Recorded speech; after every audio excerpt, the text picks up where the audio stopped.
The Dawn Through the Night by GerrysJackie, Chapter 26. Eric did not want to disturb Christine the next morning, so he arose slowly and silently. He turned to take in the sight that rested in his bed. She was a vision etched by the hands of God, and she was finally his. He reached over and gently moved the hair from her eyes, amazed at the way she moved into his touch, even in slumber. His body ached for another round of lovemaking, but he knew he had to get some things done today before the weekend kicked in. He wrote her a short letter explaining where he would be, dressed in casual slacks and a crisp white shirt, took one last longing look at her sleeping figure, and padded out of the room in bare feet, carrying his shoes in his hand. He was out the door and gone before another soul stirred in the house. It was about an hour or so later when Christine stirred awake and stretched, reaching for Eric and not finding him. She frowned disappointedly until she saw his elegant handwriting. "My love, I did not wish to wake you this morning. You looked so content to lie naked in our bed.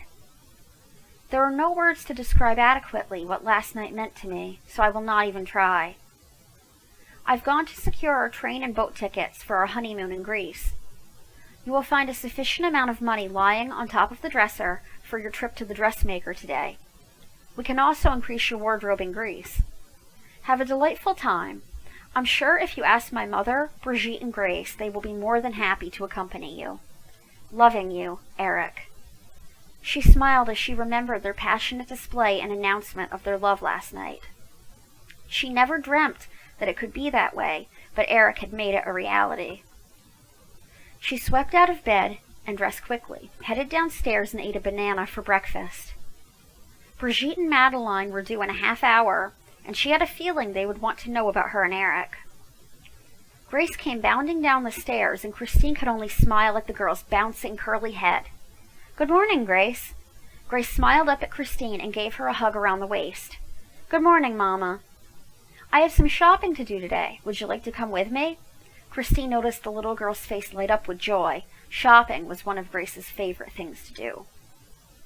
Grace shook her head vigorously, and Christine chuckled at her.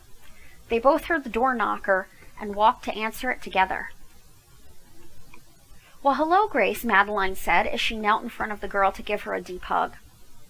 "Grandmama, Christine is taking me shopping with her today," Grace exclaimed, unable to contain her enthusiasm. "Really?" Madeline replied with equal fervor. Christine reached out and played with Grace's long curls. "But first, young lady, you have to clean up that room. It's atrocious." Grace pouted up at Christine and then clung to Madeline. "Oh, do I have to?" she whined. Madeline smirked at her little face. "Do what your mama tells you to do, and your day will be much better." Grace was not particularly happy with that answer, but she turned and headed for her room. "Don't leave me behind, Mama." "Not a chance, Gracie. Now go and we'll leave in about a half an hour," Christine assured her. Brigitte and Madeline made their way into the immaculate home and followed Christine into the parlor. They all sat down in front of the fireplace. "What sort of shopping are you doing?" Brigitte asked. Christine lowered her head and started twiddling her thumbs. "Not anything special, really. Just some new clothes to take on my honeymoon in Greece." It didn't take but a few moments for the true measure of what Christine had said to cause a reaction. "Honeymoon?" Christine heard in unison, as both women spoke at the same time. Christine nodded and grinned. "He asked me yesterday." "Oh, Christine, that's wonderful," Madeline cooed. Brigitte lifted her brows as Christine's line of vision landed on her. "Does this mean that Eric is warming up to the idea of having you as his wife?" Christine giggled at that. Things were certainly warming up around here last night. It was Madeline's turn to raise her brow, but her eyes held a century of wisdom. "It's about time," she stated. "I didn't think that son of mine was ever going to allow you to bet him." Christine and Brigitte both looked shocked at Madeline's choice of words. "Madeline, you ought to not say such things," Brigitte chastised. "Oh, poppycock, I'm his mother. You're practically his sister, and Christine is his wife. I think we can talk about it," she chortled. Christine's eyes glistened with happy tears as she looked at the two women who meant the most to her. It was everything I'd ever dreamed it would be, only better. Madeline moved to sit by Christine and hugged her petite shoulders. Eric's father was a great lover, so Eric probably takes after him. Christine looked up into Madeline's soft blue eyes. You don't speak of him much. Madeline thought about it for a moment. There's not much to say, really. He wasn't a good man. Her eyes took on a dark sadness. Beautiful, brilliant, and really bad. That is how to best describe him. She jerked out of her stupor. I don't want to talk about him.